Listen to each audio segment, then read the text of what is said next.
নষ্ট ফেলে দেয়া এই টিউবলাইট দিয়ে তৈরি করা হচ্ছে বক পাখি, মসজিদের মিনার এবং বিভিন্ন ধরনের রকেট। দীর্ঘ 20 বছর ধরে নষ্ট টিউবলাইট দিয়ে বক পাখি, মসজিদের মিনার এবং রকেট তৈরি করে আসছেন সাজ্জাদ হোসেন। তো দর্শক, আজকে আপনাদেরকে এই নষ্ট টিউবলাইট দিয়ে কিভাবে পাখি, ফুল এবং রকেট তৈরি করা হয় তার সম্পূর্ণ প্রসেস দেখানোর চেষ্টা করব। তো ভিডিওটি না টেনে শেষ পর্যন্ত দেখতে থাকুন কিভাবে তৈরি করা হয় এই নষ্ট টিউবলাইট দিয়ে পাখি, ফুল এবং মসজিদের মিনার।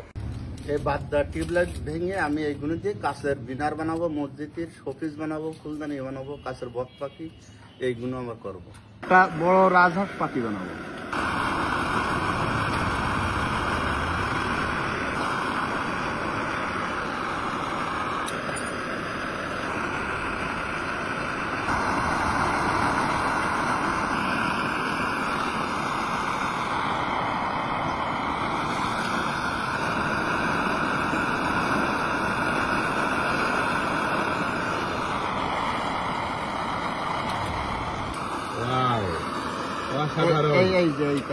এখন এটা কালার দিলে হয়ে যাবে? হ্যাঁ, কালার দিলে এই কালার হবে।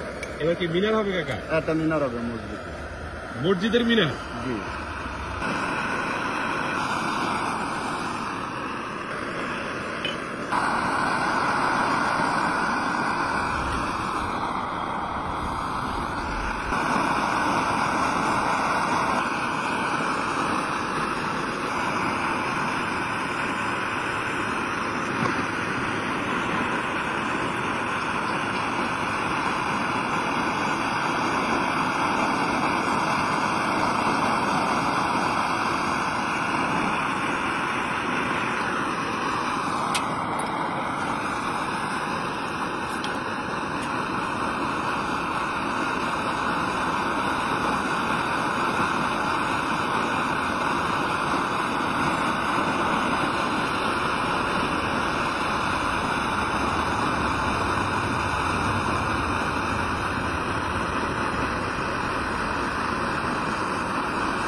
অসাধারণ।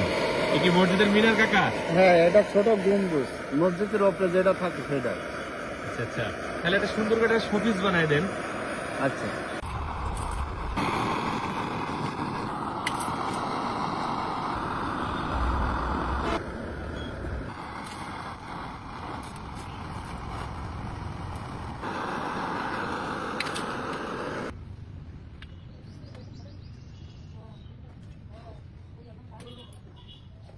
তো দর্শক, দেখতে পেলেন সেই নষ্ট টিউবলাইট থেকে কত সুন্দরভাবে বক পাখি এবং মসজিদের মিনার দিয়ে একটু সুন্দর শোপিস তৈরি করা হলো।